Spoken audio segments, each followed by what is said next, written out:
Those are my favorite candy, to be fair. They are good, but I don't ever like want candy. We don't. My favorite is a big one.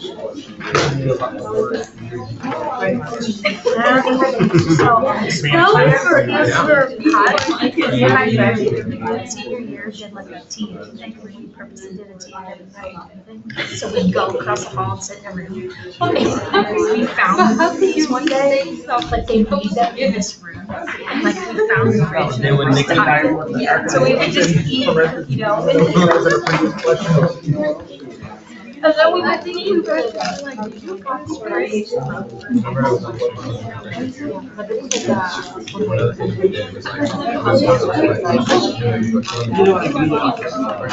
And that's what we did. And like one of the days we went to some family, and they were like, chip bags. It was like the shit that they would like mix up. Just sitting. Yeah, so like I was like, well, I was gonna take a lunch, so I did. And then like, so I had like a gym bag and shit, and like, it was, like, and that lasted me for like half of the year. All right, folks, let's bring it in. All right. Turn on. So who's sad that this is the last lecture you have to hear me talk at you? No, so nobody, one thing.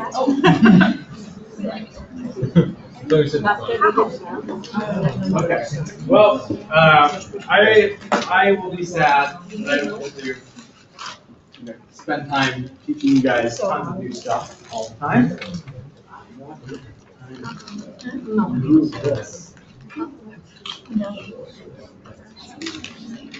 Okay.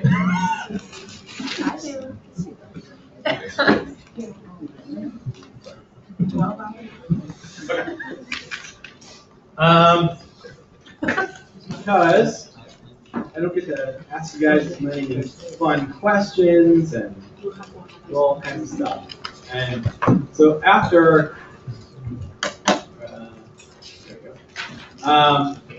after our lecture today and our paper discussion on Tuesday, you guys get to take the driver's seat. So you guys get to start teaching each other about some cool pathogens. And so all of you guys should have gotten feedback about your outlines. And I'm a resource. The presentations, the draft presentations are due next Friday. I'm going to work hard to get you feedback for those presentations before Thanksgiving, so Thursday of that week. And so if you want feedback sooner, I encourage you to turn it in sooner. So like many of you, I do use part of this fall break to do a little bit of travel. So I will do my best to stay in touch if you have questions. And we're going to hit the ground running when we come back, and presentations will start that Tuesday. And so I'll put out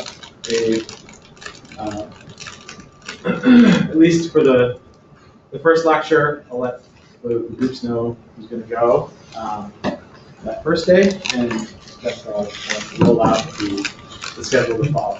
Okay. So, are there any questions so far? Can we volunteer the first? You volunteer to go first. I'll think about it. So you're putting yourself out there. I mean, I'll have to convene with my group first, but. You don't want to just give by yourself. I mean, I guess I could. All right. So I'll think about that one. If you do want to volunteer. Do you trust me? No. All right. Are there any questions from the last lecture? No. So how many of you guys were terrified by math? 4 of them. 4 of them. Homework? Yeah, the derivation, I'm not good at deriving things. But you can be so proud when you're done. So, yeah, there is one homework question I encourage you to take a peek at earlier than later. And essentially, you're going to be deriving how you get this relationship. Where does this come from? And you're going to derive that in homework. So, we left off last time, went through emerging pathogens, and I wanted to just round out our discussion talking about re-emergent pathogens, because I think it dovetails really well with what we're going to talk about in our very last lecture in this course, hitting on this idea of what is the most effective tool we have in dealing with infectious disease, particularly bacterial pathogens, is vaccination. And so one of the big things that we're trying to combat all the time with vaccination is reemergence of pathogens. And so changes in human behavior are one driver that allow for reemergence of pathogens. Additionally, the evolution of a pathogen in response to the host. So all of these things that we've been talking about this last stretch all play into what's going on with pathogens and where they're going. Because they're not the static models that, this sort of second part of the class, we really gave this sort of static picture like, well, this is what Salmonella does. And that's what Salmonella does right now. Is this what Salmonella will be doing in 200 years? I don't know. It'll be doing something similar, but that we're constantly imposing selective pressure on pathogens, and if one thing is completely true always in bacterial populations, is that they evolve very quickly under strong selection. And that our chronic use of antibiotics, antibiotic resistance is real. It's a major clinical issue. I decided to slow down the pace of the course a little bit, and we kind of lost the last lecture on antibiotic resistance, but if you taken my microbiology course, I've kind of illustrated some of these things before, but essentially the same types of selective pressures and evolutionary processes that are shaping what pathogens do, we've essentially just imposed a new and different selective pressure on pathogens, and that they have responded in kind. Basically impose stringent selection for survival in the face of chemotherapeutics and using antibiotics. And so, one of the big changes in human behavior that has led to promiscuous reemergence of a lot of different pathogens, not just viral pathogens, but also bacterial pathogens, I'll give an example in a minute, is choosing not to vaccinate, right? And so I went through this idea of the herd immunity threshold last time, that if you want to make your population immune to the spread of a particular infectious agent in your population, I'll kind of hit on this again in this coming lecture, is that like this homework problem, you want the rate of change of infected people in your population to be 0 or better, less than 0. You want a negative rate for the spread of a pathogen in your population. And in order to get that to happen, there are a number of different ways. You can sort of wait until the disease has completely run its course, and there are no longer any susceptible hosts. But unfortunately, I don't like getting sick. I'm pretty sure many people in this room don't like getting sick. And so what we can do is we can artificially take susceptible people and make them resistant.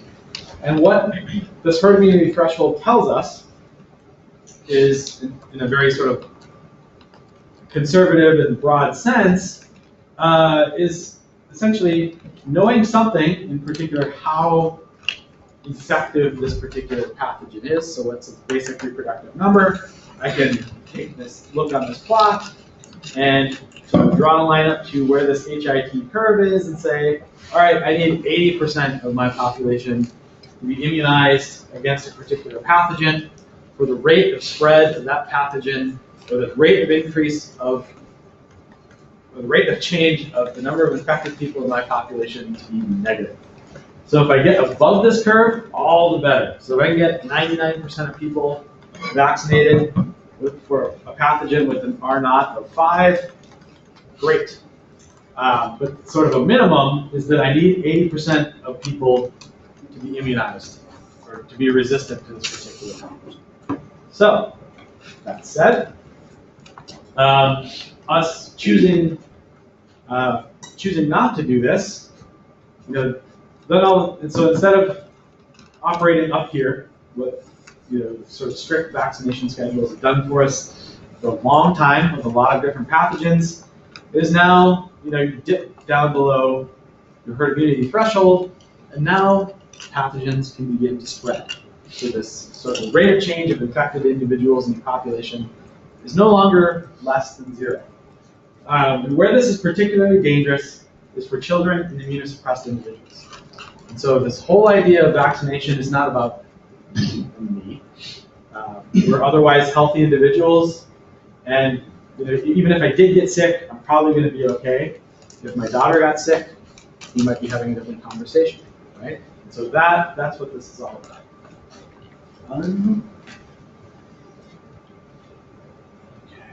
I'll touch on this again in a second. And so one of the really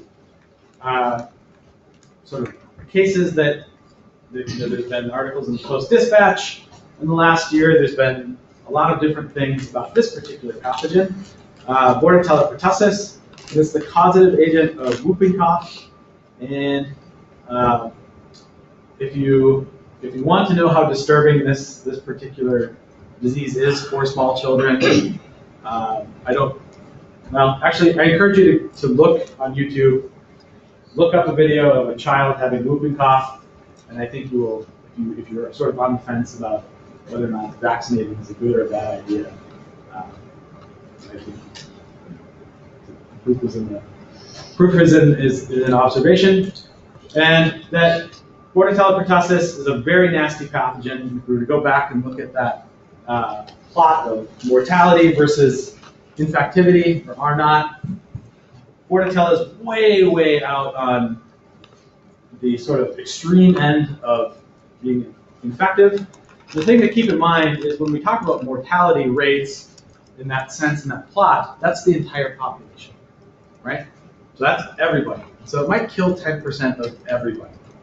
Now if we zero in on populations that we might care about, children, people who are otherwise immunocompromised, their mortality for a pathogen like Bordetella pertussis is like 90%, right? And so, in making decisions about vaccination, it's not only just sort of raw mortality rates in terms of everybody. It's these populations that are vulnerable. What's the mortality rate of those populations?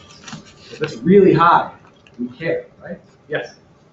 Does kennel cough, is it a high mortality rate or just whooping cough in humans? So whooping cough in humans is really bad. Left untreated in children, it's going to kill a kid. But it's not bad in dogs? It'll kill a dog.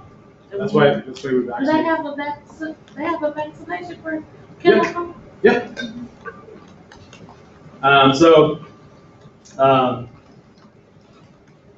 So there is a vaccination for kennel cough for dogs. So for example, when I go and board my dog, I have to every year submit all kinds of paperwork that my dog has been vaccinated for kennel cough.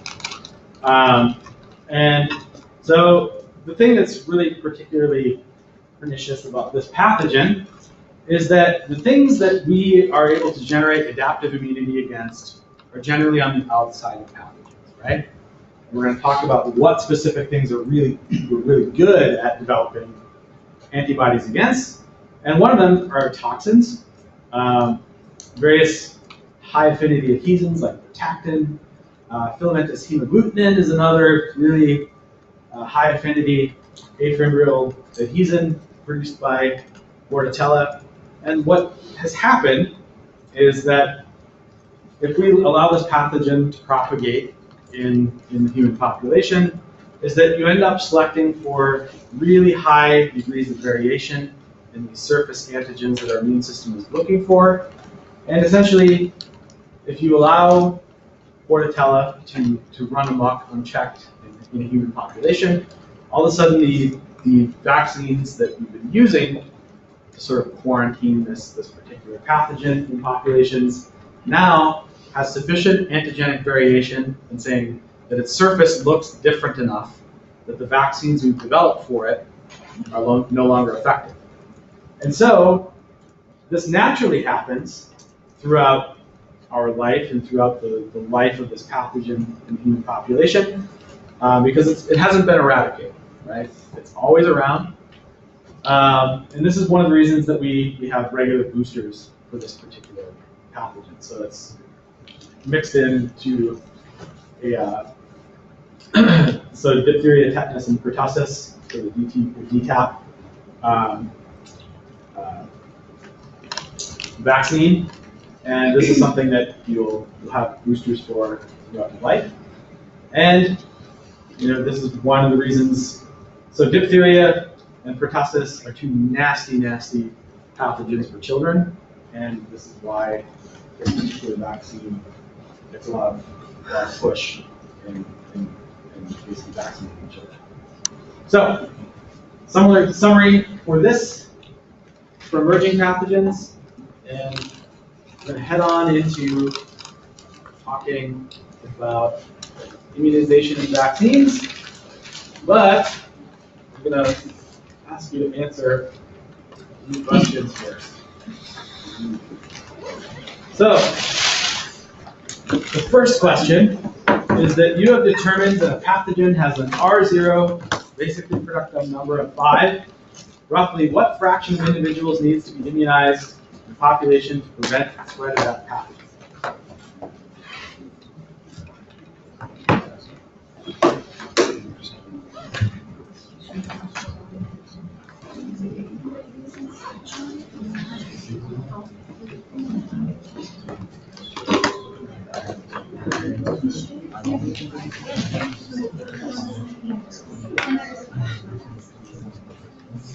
Oh, yeah.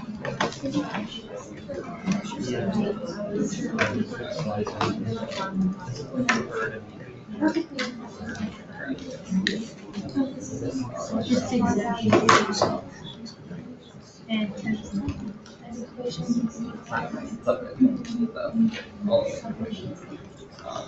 and it's like 1 minus 1 whatever your R is.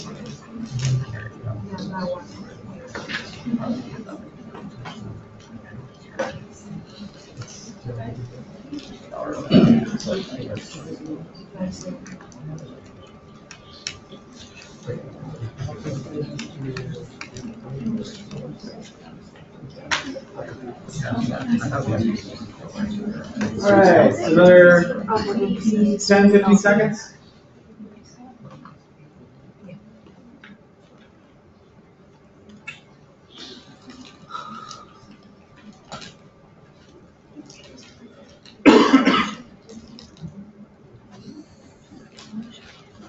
All right, final answers. Let's take this. All right. Screen. All right. So a lot of folks say D, around 80%. And we can go back and prove to ourselves what we want to see here in terms of this. And if we go back to this HIT plot, because I could go ahead and plug in here. So 1/5 is about 0.2 or 20.2. 1 minus 0.2, smack dab at 80%. Right? So the answer is D. Now, if you said E, I would always be happy to know that that's E.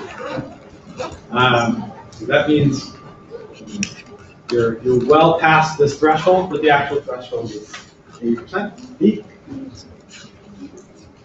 How about this one? So you've isolated a new pathogen involved in causing cholera-like symptoms. You've estimated that an infected individual infects 2 new people per day.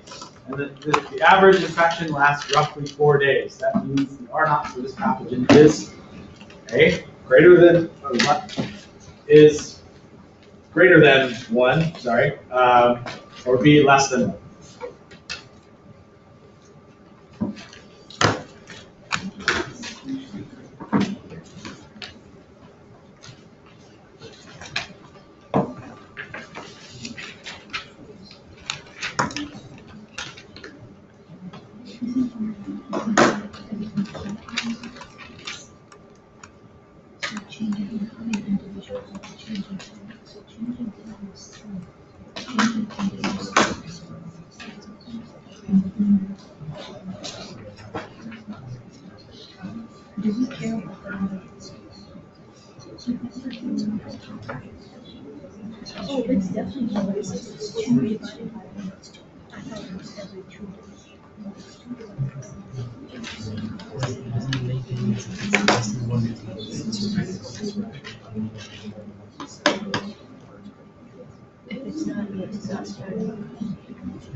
I thought I had more to say, but that's all I have. Okay, so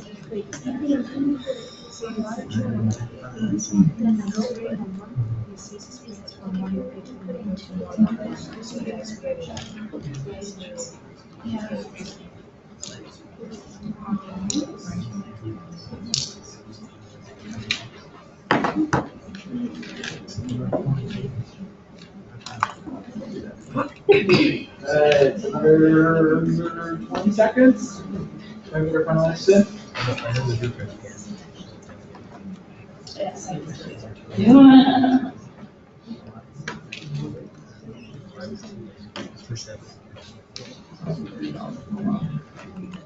All right. Final answers in. Hold your piece. Okay. So.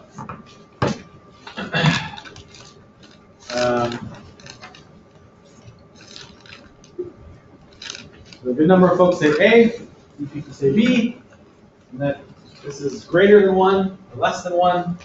The answer is that it is greater than 1. Anyone want to guess what it is? what the answer is? What the actual R naught number would be? 2? Nope. Is it 4? Nope.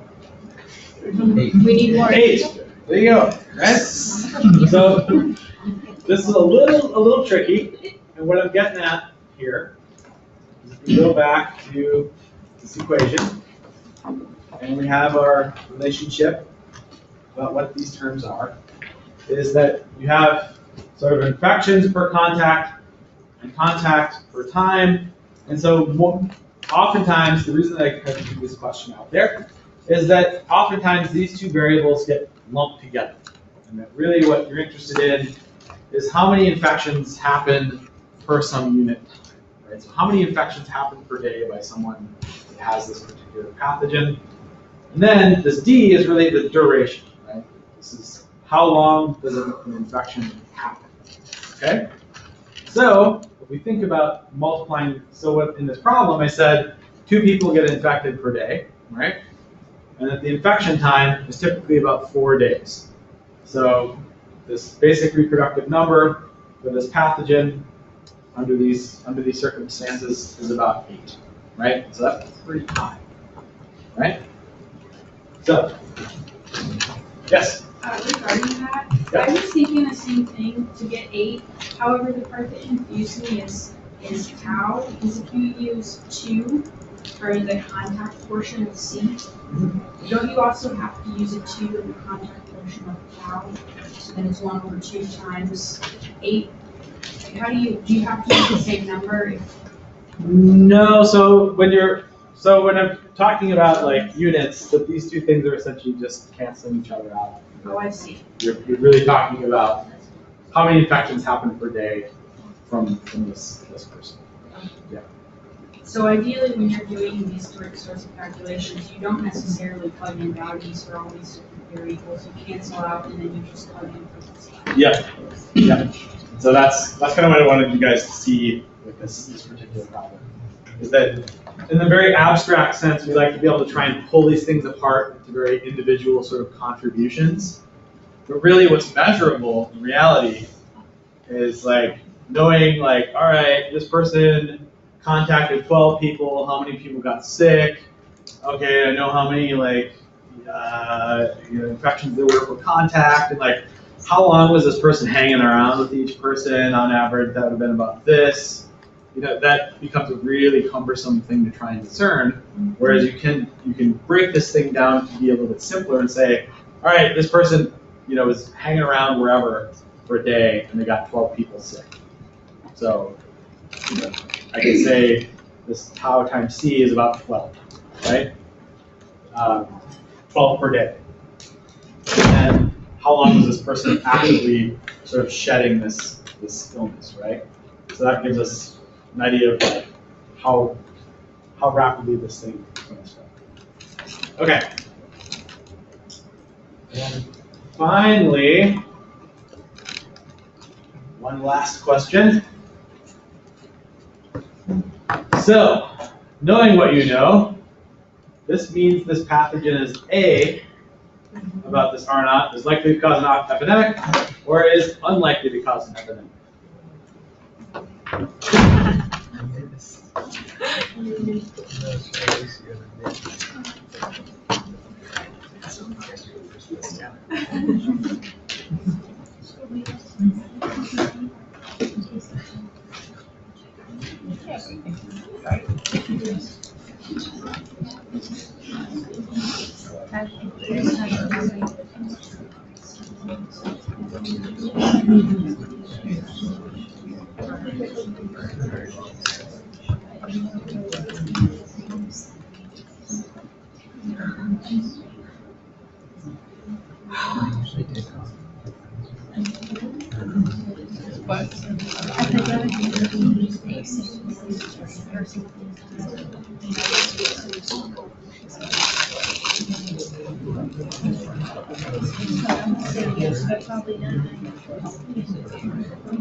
Another 15 seconds or so.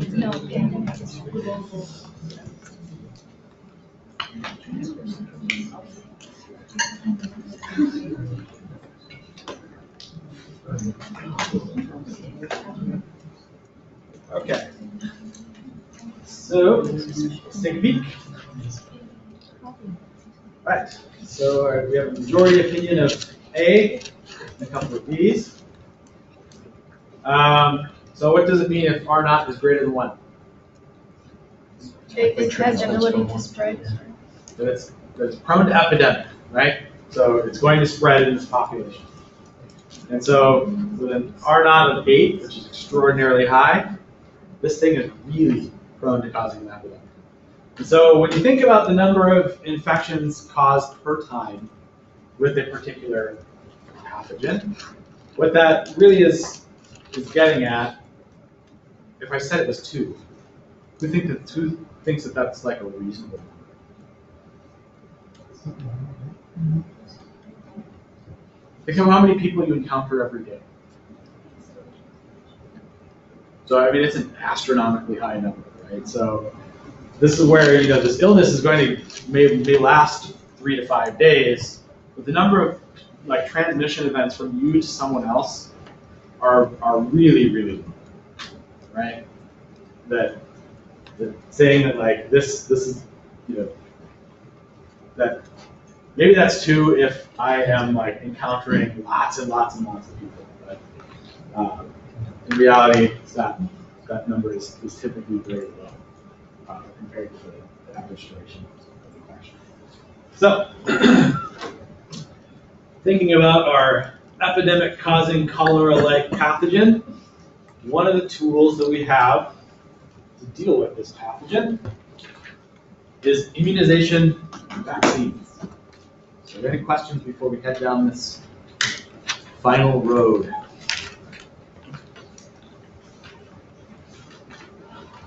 No questions. I'm really sorry, but I have a lot of questions for you guys. So, all right. So what are we going to cover today? we're going to cover vaccines and how immunization is protective. And what are some of the kind of interesting new directions in developing vaccines that are sort of pushing beyond the sort of traditional framework that we use, which is exploiting one branch of adaptive immunity? There's some other tricks to play that we can get our bodies to do some really interesting things that differ quite substantially from the sort of connection back to adaptive immunity that we talked about. So, what are vaccines? They are non-toxic antigens that artificially produce specific immunity, which is what's one of the most important outputs of this. Adaptive immunity? B cells and T cells? Memory cells? So, what do they produce? Antibodies. Antibodies, right? And so, what we're doing is getting ourselves to produce antibodies against specific proteins that are associated with specific pathogens. Okay? And what this does is that this provides protection against infectious disease prior to pathogen exposure. So in this epidemiological sense, we're taking our susceptible population and moving them to the resistant population, bypassing ever having been infected. Right? So a pathogen shows up into a new population of people. There aren't sufficient susceptible people to transmit the sort of infection.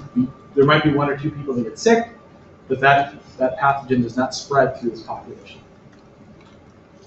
So the first vaccine, at least documented thoroughly, had to do with cowpox, which is a pox virus that was rampant in Europe. And it was associated with basically cows as a carrier and humans who were interacting with cows. So dairy maids that were milking cows were getting basically a pox virus that was transmitted to them by cows. You ended up with these nasty lesions on your pox lesions on your hands. And what was interesting is that these dairy maids, once they had survived exposure to cowpox, were immune to smallpox, which was a contemporary virus that was a human-specific virus that has now been eradicated through vaccination, scheduled vaccination worldwide. The only place that smallpox exists are in a couple of BSL-4 research facilities around the world. And so what this particular individual, so Edward Jenner was his name, and what Edward Jenner did was to essentially introduce cowpox to people under controlled conditions. And what that did was ensure that those people they would get this sort of like, I've got gross hands, but hey, guess what? I don't die of smallpox, right? So this is a nice trick, right? So fast forward 300 years. And what do we do now? So here's an example of measles. And so plotted here are reported measles cases in thousands in the United States over sort of half-decade increments on the x-axis. And prior to 1963, when the first measles vaccine was licensed, we had tons and tons of cases of measles. So you talk to your grandparents. They likely talked about having measles, and they had friends that were blind in one eye, and they had all kinds of like horrible problems that happened because of measles, which is sort of like chicken pox on steroids. How many people have had actual chicken pox? How many people were vaccinated for chicken pox? Yeah, so it's an interesting generational transition. So I had horrible chicken pox. But so what happened? This vaccine was introduced, went through mass scheduling in the United States. The incidence of measles plummet, and what ended up happening was that this virus essentially started re-emerging because of this, that basically everyone got vaccinated, all's well. The 1970s creep along, and people start getting measles again because essentially their antigenic memory for measles had gone away. And this was the first example where we began to understand from epidemiological studies that, gee whiz, we should probably give people this same vaccine again. And this whole idea of giving boosters was derived from measles. So basically seeing this uptick in measles incidences in the 1970s, they were like, hey, we're going to start doing this booster thing, and then essentially what we ended up with is measles nearly being eradicated due to lax vaccination schedules, various places in the United States. We're seeing sort of 1970s looking things in local regions in the US because of lax vaccination schedules for things like measles. And so what happens when children are not vaccinated? And that's, I think, it's a contemporarily important question. So this happened in the 1970s. And so this has to do with our friend whooping cough that we just talked about. So the DTP vaccine, tetanus, diphtheria, tetanus, pertussis vaccine was introduced. You see incidences of whooping cough plummet. And because things were so wonderful, because kids didn't have whooping cough anymore, they had around 80% compliance with vaccination. And during the mid-1970s, people stopped vaccinating because they're like, well, we don't have to worry about this, right? And so you get down to around 30% of the population of children being vaccinated for pertussis, and all of a sudden you start seeing concurrent increases in incidences of pertussis. And so basically not until you got back above this herd immunity threshold, that I'll talk about again, did you see essentially near eradication of pertussis in the United Kingdom. So this was a really phenomenal epidemiological study, in part because the United Kingdom is predominantly what? Caucasian? Demographically, it's back then maybe was pretty homogeneous. What's it surrounded by? Water? It's an island, right? So you have a relatively fixed population. And that also, they have something that we don't have. The NHS, right? And so they have socialized medicine, and that basically they have wonderful records for all of this stuff. And so this was one of these wonderful examples of what you shouldn't do with vaccination, which is relax and think that things are fine, because it will quickly not be fine.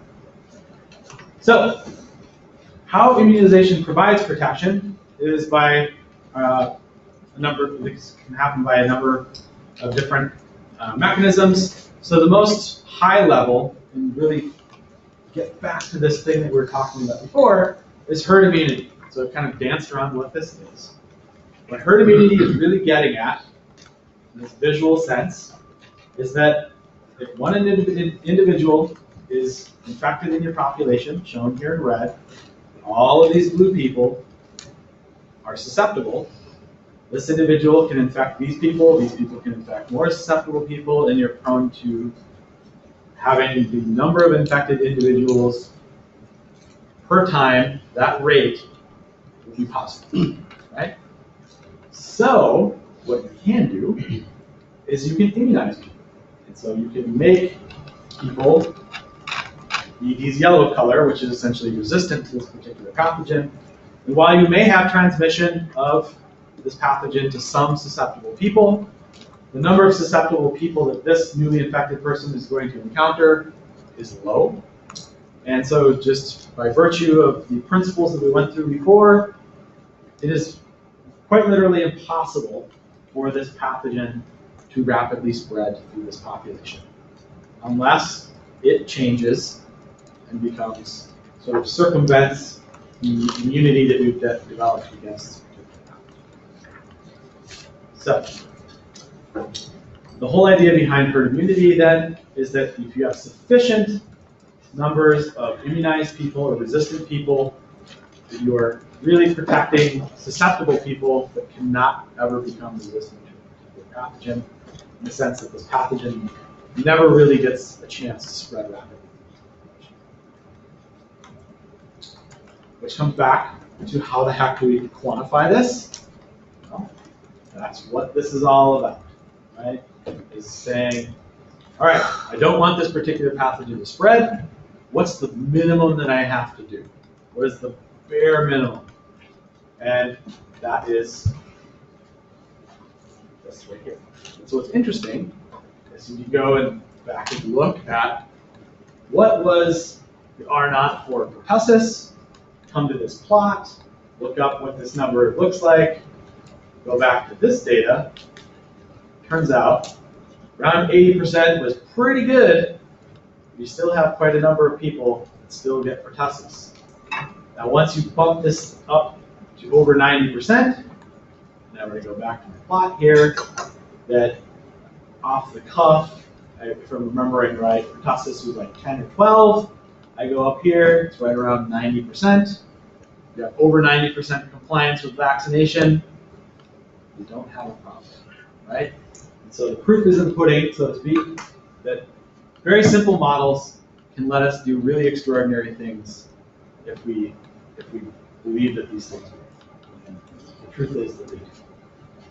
So there's also, interestingly, types of passive immunization. And so they're in this broader context. This is kind of the first dip into sort of individual level mechanisms. One is natural. And so this is where antibodies are provided to children during gestation, so in utero or through breastfeeding. And so essentially, that you're being provided antibodies by your mother, and specific antigens by your mother for your own adaptive immune system developed immunity for. And there's also artificial forms of immunization, which is essentially, I'm going to give you purified antibodies. So it's transfusion of antibodies from another source. So this can be human-derived, humanized animal-derived. Basically, I'm circumventing your adaptive immune system ever making these antibodies and saying, I'm just going to give them to you. And you're all of the stuff that complement everything else. You can use those antibodies just as though you made them yourself, but you did. So, benefits of passive immunization: hot dog, it works fast, right? Like you don't have to wait weeks, you don't have to wait days. But this is basically mainlining antibodies, and that you are immediately going to have immunological ability to basically deal with pathogens. And you can also do this when a person is already sick. So if they have basically a septic infection, they're having a horrible toxigenic response to something, you can infuse somebody with antibodies derived from somewhere else, and basically make inactivate toxins, inactivate pathogens. You can do all kinds of cool stuff. Drawbacks is that this is really a short-term fix. Yep. So if passive immunization is possible through breastfeeding, if you continue to ingest breast milk your entire life, would you still need to be immunized? I know, like some people don't think of vaccination. Yeah, I don't know. That's a good question.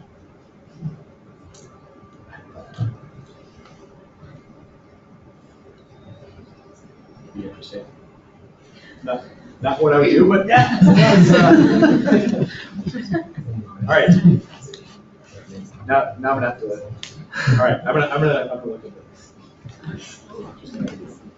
So the problem is that these effects are short-lived, and that you don't really develop memory, right? So you're relying on the adaptive immune response of someone else to essentially provide antibodies to you, and you are not really ever going through the process of generating an immunological response to the things that these antibodies are binding to. Breast milk isn't fluid that has antibodies. Yeah, I don't know. This sounds like a slippery slope. I do not. Yeah. All right. So I'm just going to say no. I might be wrong, but I'm going to say no. So the drawbacks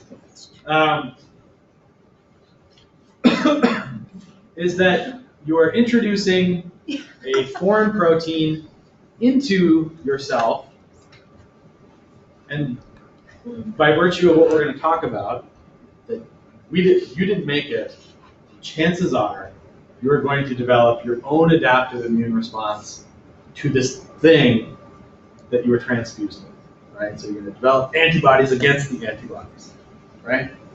So the whole, like, I don't know, has anyone done a Western blot? ELISA in here? So the secondary antibody, and you're like, all right, this thing's got horseradish peroxidase attached to it, or fluorophore or something else, and then it's like, oh, I've got this like rabbit anti-mouse antibody that I'm using my secondary.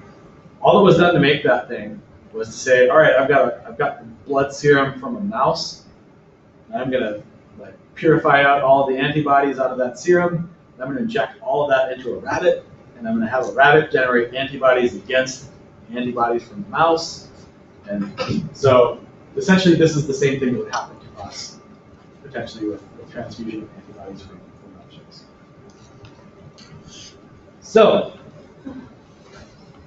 the last is that we wanted that you use vaccines essentially as immunological agents that stimulate specific immunity in you, right? So that's the whole idea behind vaccines, is that you can have live vaccines, and so this can be oftentimes a related organism, or an attenuated strain of your particular bacteria, or in a broader sense, viruses as well. You can have inactivated vaccines, and so this is essentially killed the organism, or you can have subunit vaccines, which is a fragment of the organism. And so the real subtle, really specific types of vaccines, so things like the DTaP vaccine is actually a subunit vaccine, in that essentially you have inactivated versions of toxin proteins from diphtheria, Peribacterium diphtheriae, Clostridium botulinum, and Bordetella pertussis. And so all of these toxins that are associated with these guys, you essentially inactivate them and use those as protein fragments that would generate immunity to those particular proteins. So in addition to these sort of agents that we're wanting to develop immunity to, is oftentimes vaccines have what are known as adjuvants, and this is sometimes where certain aspects of the sort of complications that can arise from vaccination arise, and many of these things are relatively benign in the vast majority of people.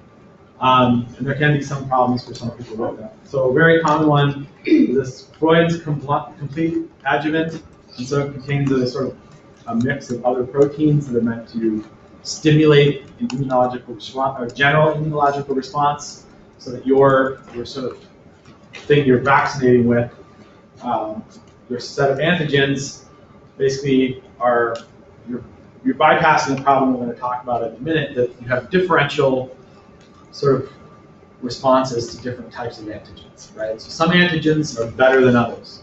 And so if you give one antigen in conjunction with a number of other really good antigens, it turns out that those other really good antigens help this sort of, for better words, kind of crappy antigen kind of come along for the ride, and you're going to generate good immunity to this thing that, if it was by itself, it really wouldn't develop really awesome immunity to that thing. So various salts are often used. So aluminum salts, in part because this helps stabilize a number of different types of antigens in blood and in lymph fluid, and basically protects those things from proteolytic degradation. Microspheres, and so these can be, naturally derived, like micelles and things like that. They can be small little pieces of basically like plastic. There's a lot of different things, sort of like synthetic things that can get used. And then sometimes it also works to put something in that is by itself super duper duper antigenic. And that the same idea with this complete adjuvant is that it's just enhancing your overall immunological response so that the other things get seen better by your adaptive immune system. And they normally wouldn't be super antigenic. So, so the subunit vaccines that are often around, and these are oftentimes the sort of like really targeted specific ones. So there are toxoids, and so this is where a bacterial toxin, it's either been chemically or genetically modified, so it's not harmful. So if you think about that cytolethal distending toxin, there are these mutants that they were using that were essentially just making like this thing catalytically inactive, so it wasn't nuclease anymore, it wasn't doing these other things, it just didn't really do anything to the mouse. It didn't physiologically do anything to the mouse that was necessarily harmful, but I guarantee that mouse generated awesome antibodies to that particular toxin, even though that toxin wasn't doing anything to that mouse. So if we, through studying the biochemical activity of toxins, we can make catalytically inert toxins that we can essentially develop a really good immunity to, or that we can basically heat treat them, so you can boil them, and then they're just basically like denatured and don't work anymore, but essentially the protein sequence that can be seen by different antibodies works. And so what these do is that they stimulate antibody production against the normal toxin. So you've been given this inactive toxin, so you see the real deal, your immune system already knows what to do. Already knows how to see it. And the other are conjugate vaccines. And so what these are important for is vaccinating against polysaccharide antigens. And so when I say polysaccharide antigen, what's the first thing that comes to mind? Gram-negative bacteria. LPS, right? And so having this long chain LPS, that one of the things, if we think back to immune evasion, was this idea that, well, they make O antigen and they can start to change what that O antigen looks like chemically. So what you can do is essentially kind of tear off those O antigens from your favorite pathogen, or things like capsule, and essentially attach these to proteins, and more or less make something that looks like mucin, kind of, and use that as a vehicle to sort of assault your immune system with this thing so that you generate immunity to polysaccharides. Because if you remember back, one of the problems with polysaccharides is that there's this alternative mechanism for B cell activation, right? The binding to multiple sites. You can activate a B cell without ever having a T cell get activated. And so this is one way to kind of get around that, because that type of B cell activation is actually fairly non-specific, and so you basically generate really crappy antibodies to something, and they're not very specific. Whereas doing this, conjugating, making conjugates, you can force your immune system to develop really specific antibodies to polysaccharides, which is actually a really tricky thing for our immune system to do. Okay, so are there any questions so far? How many of you guys have seen this before? Cool. So, what does this mean for immunization? Is that this is a common vaccination regimen for a child from birth to about 18 years old. And this list can be quite a bit longer, but there's kind of an early list of things that you're going to get immunized with pretty early on. And so the important thing here is that you're not giving someone everything all at once, right? And so the whole idea of proper immunization is that you're operating on a schedule, right? And that you're allowing adaptive immunity to work and develop specific immunity to specific different families of different antigens throughout the course of your early life. And this ultimately protects you from a lot of really nasty pathogens that are back on that plot in the last lecture. So,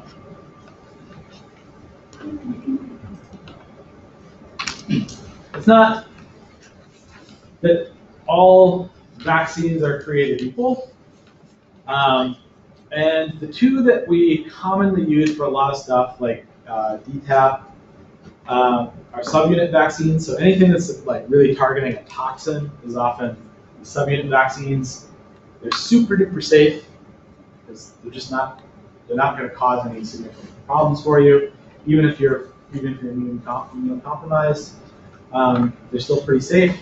So they're not as immunogenic, and they can really only stimulate humoral immunity. So you're really only you're generating antibodies against these things. Same thing with this killed virus.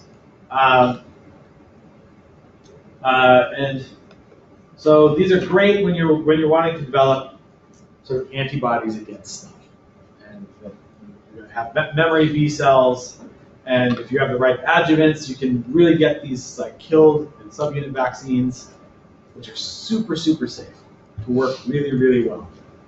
Now, the real deal are these live or attenuated vaccines. And so this is where there can be some different types of responses that can be, if you have a live flu vaccine, you can get kind of sick for a couple of days, but nothing like actually having the flu. And the benefit of this is that they're generally safe, but you stimulate humoral and cell-mediated specific immunity. So you're activating that cytotoxic T cell response in addition to sort of adaptive response. So you basically get a really natural, holistic immunological response to this particular pathogen. The drawback can be is that this organism has the potential to cause disease in otherwise sick people.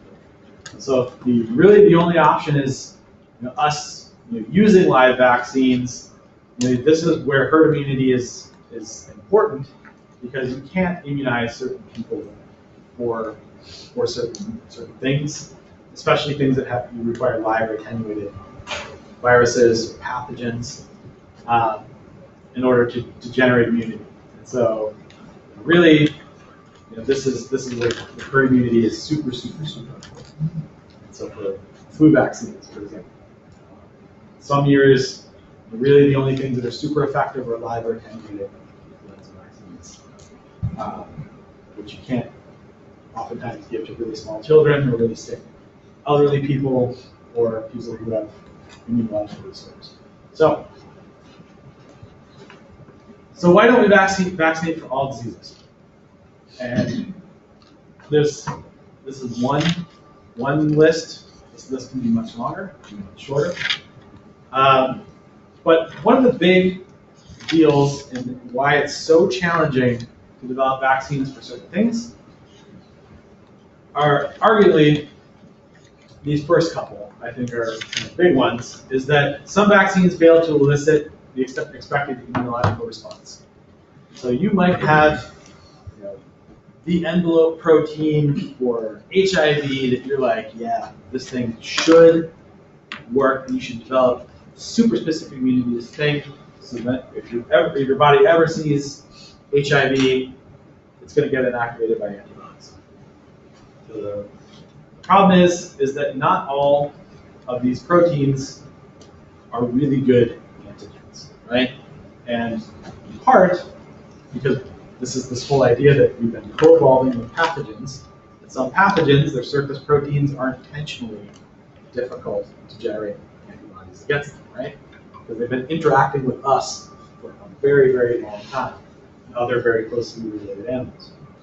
And so, it can also be difficult to develop vaccines against pathogens that constantly change their surface proteins. So, Neisseria, a species like what we talked about in our first paper, is one of these players that does this, that they change what their surface looks like all the time. So they have multiple copies of similar outer membrane protein genes that they essentially recombine under different selective pressures, and you essentially make functionally similar proteins that do the same things, but they look different for a host immune system. And so, and Bordetella pertussis, the example that I gave you, is one that is also really, really awesome at doing this. And that all of these surface adhesins, pertussis toxin, all this stuff, essentially this particular organism is able to generate a lot of standing diversity in these particular proteins, and so it's constantly changing what it looks like. In some cases, there are side effects, and this is oftentimes when a particular antigen looks an awful lot like a host protein, right? So you think you're immunizing for one thing, and it turns out that the antibody that you generated against, say, some toxin, that thing is really good at also binding to something that's on the surface of your own cells. So you can end up sort of inducing autoimmune problems. And generally, this is something that is called out very early on in vaccine development. And this is why some effective vaccines never make it to market. It's side effects, right? It's difficult to produce vaccines that target intracellular pathogens. So some of the obligate intracellular pathogens that some of you folks are going to talk about, bacterial pathogens, this is a problem. So if you're going to try and generate specific immunity, those antibodies need to be able to see that particular thing. And if it's never outside of the cell, a host cell, sure as heck really not going to ever really be able to target that thing with antibodies. All right, are there any questions? Yep. So we hear about sometimes like antibiotic resistance and how prescribing antibiotics or prescribing non-antibiotics contributes to like superbugs that's antibiotic resistant. By giving more people vaccines, are we creating more resistant bacteria in any way? Is it contributing to any of that?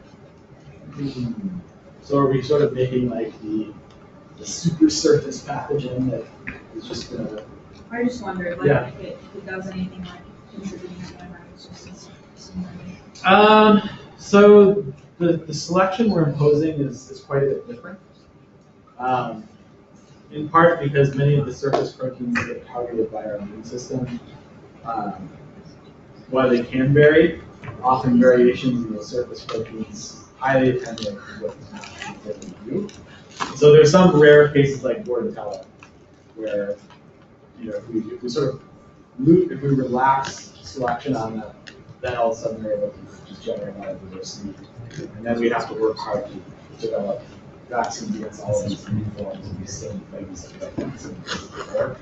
But generally speaking, you don't end up with the same types of like categorical resistance with vaccination and with antibiotic resistance.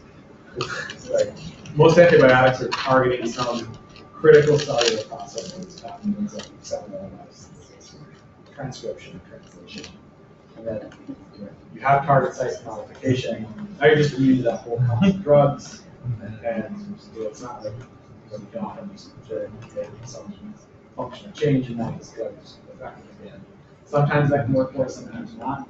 Whereas adaptive immunity, if there is some change in the surface protein, you can take that new version of that surface protein to generate a vaccine to help you develop adaptive immunity against that. Okay. Does that answer your question? Okay. All right. Any other questions?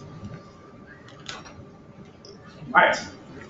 So where would I argue vaccines are kind of going?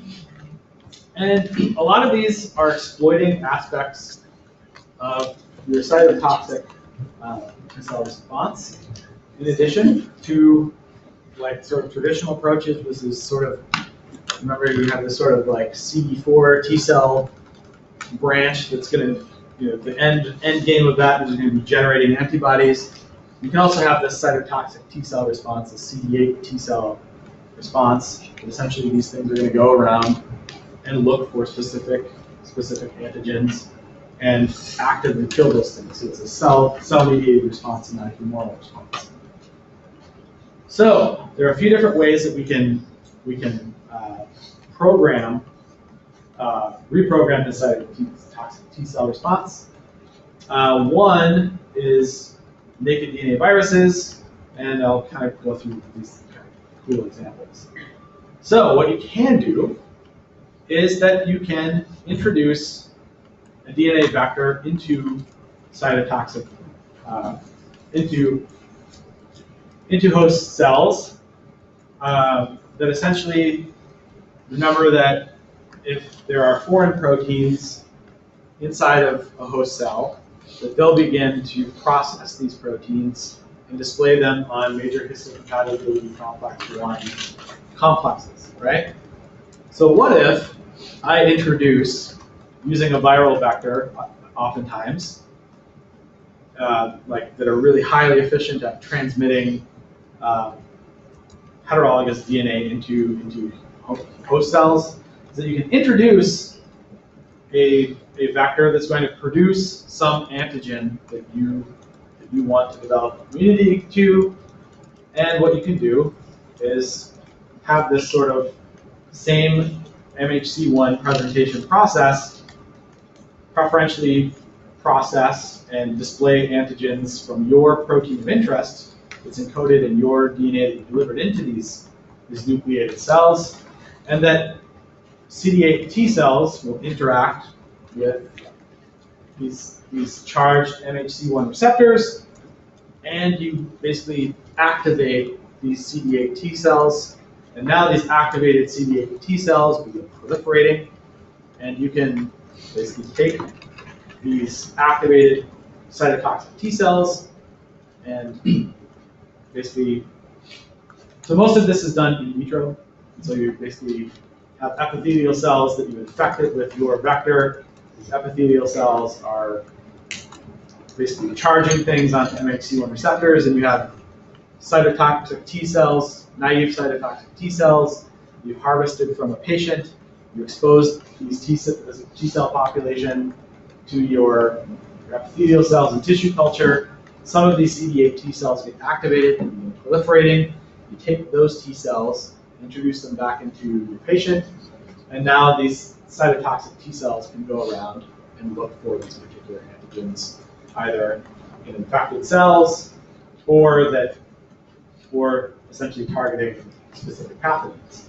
So the cool thing about this is that you're essentially doing all of this in vitro, so you have exquisite control over what CD8 T cells are going to be activated, and essentially what they're going to go do in the host, since these CD8 T cells are derived from the person you're going to introduce them to.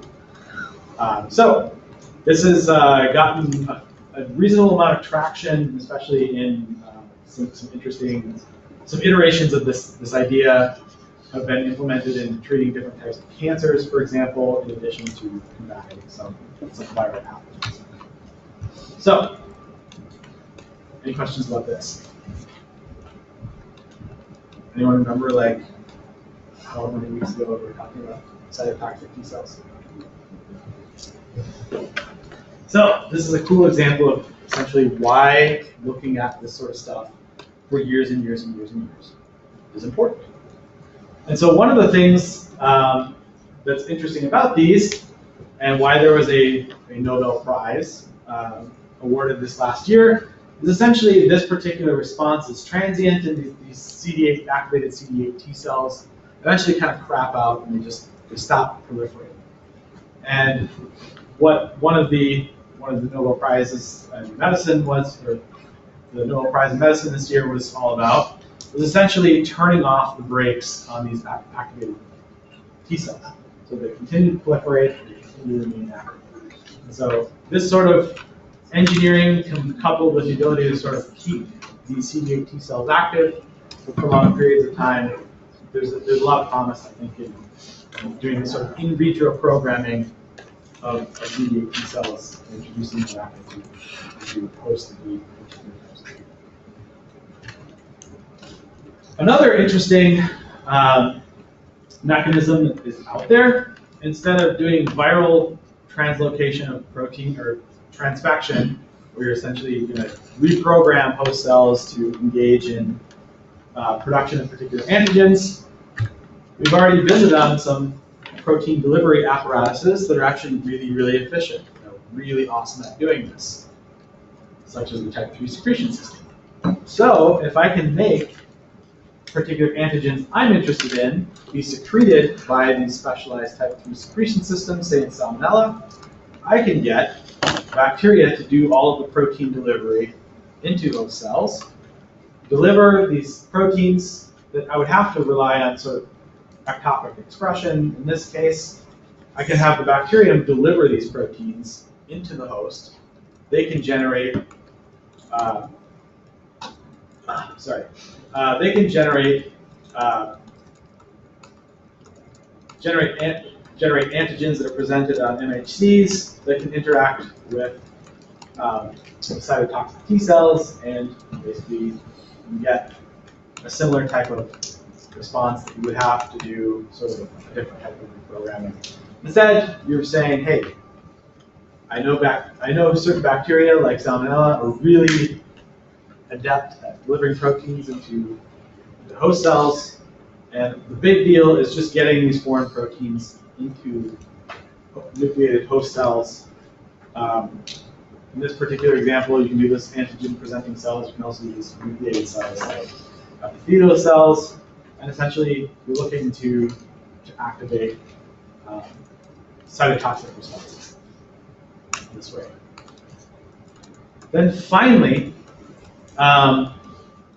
this is all about basically developing ways to activate cytotoxic response, right? And so this is one of these limitations of these sort of really carefully designed vaccines, things like the ATP, is that you get really specific humoral immunity, so you have lots of antibodies made, but you don't have the sort of cytotoxic response to things that you're going to get from live or mildly attenuated vaccines.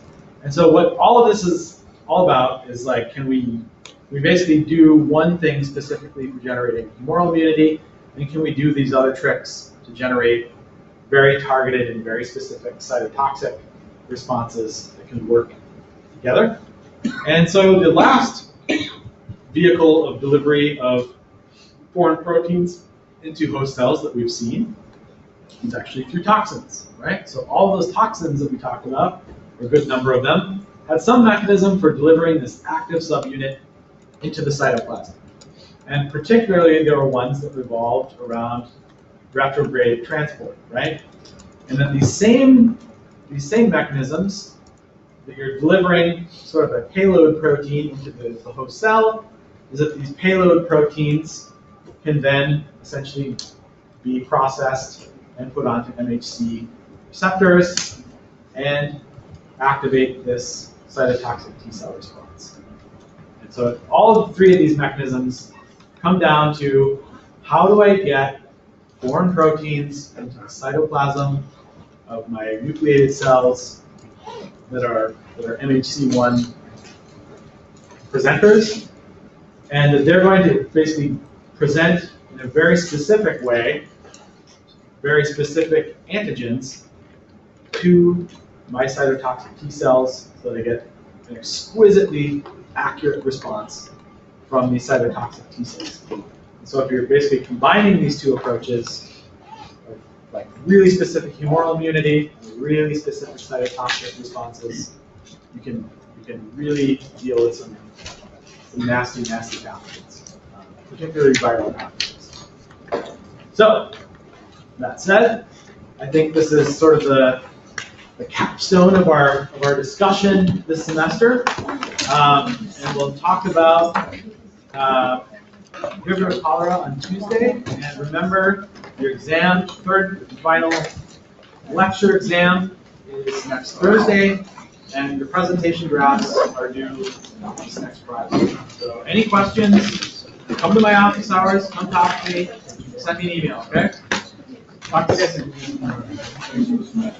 Yeah. Like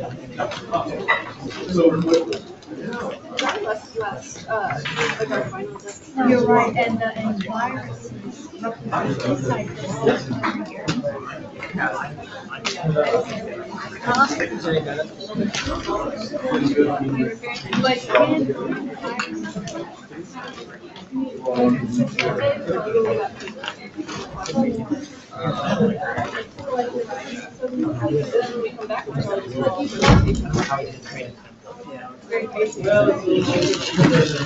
Oh, yeah, I know. He's talking about the dinner, and I'm like, he has I didn't ask that.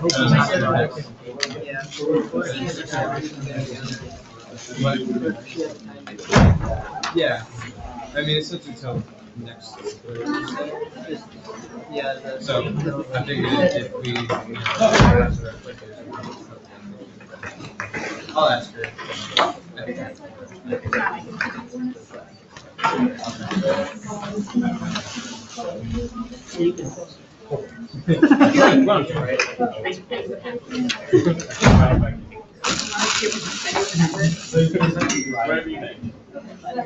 Oh, thanks. This is expensive.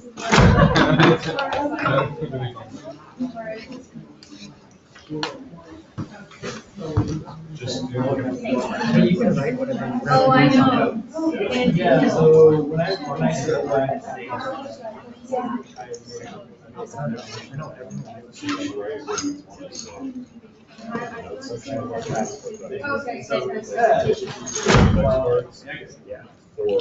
well, I give you something, so instead of saying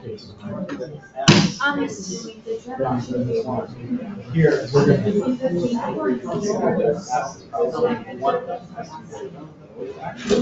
and so I gave you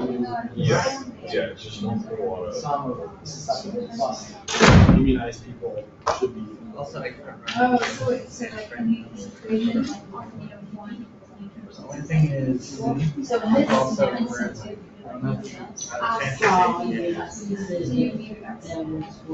yeah. So if you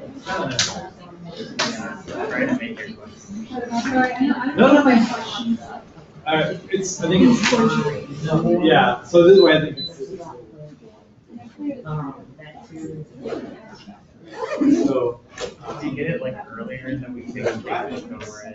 So this is where, like, kind of set up this system for you. You can numerically, you can make curves of, kind of like susceptible and infected.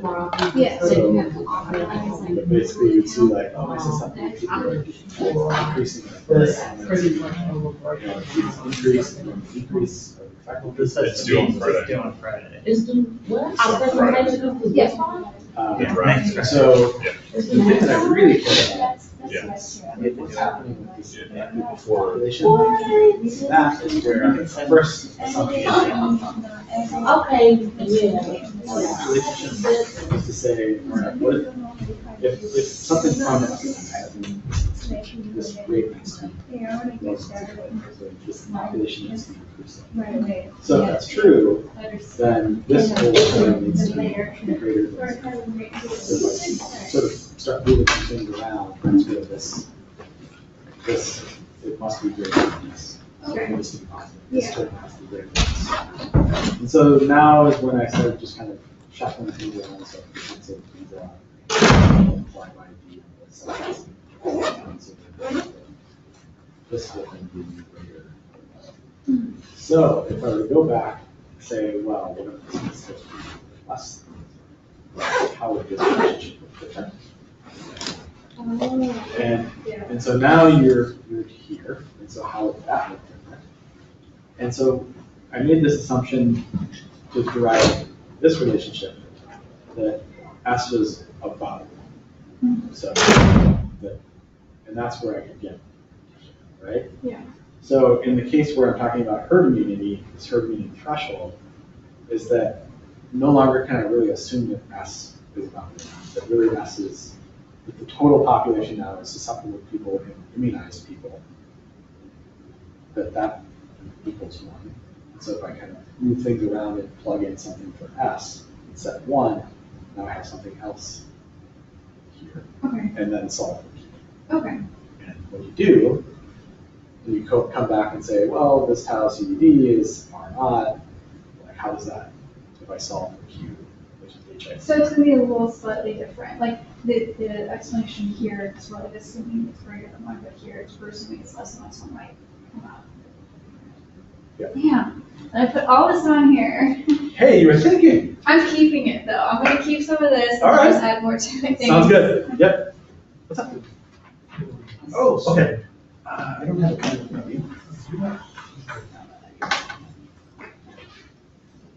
So how's the semester going?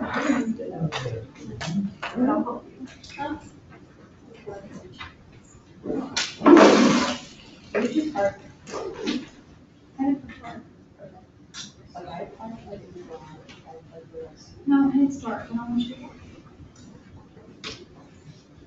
That can be nice. It's very strict.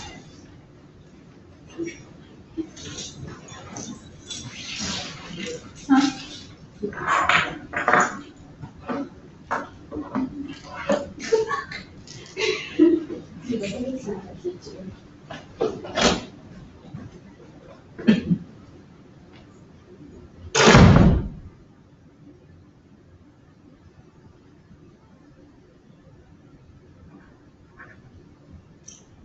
Okay.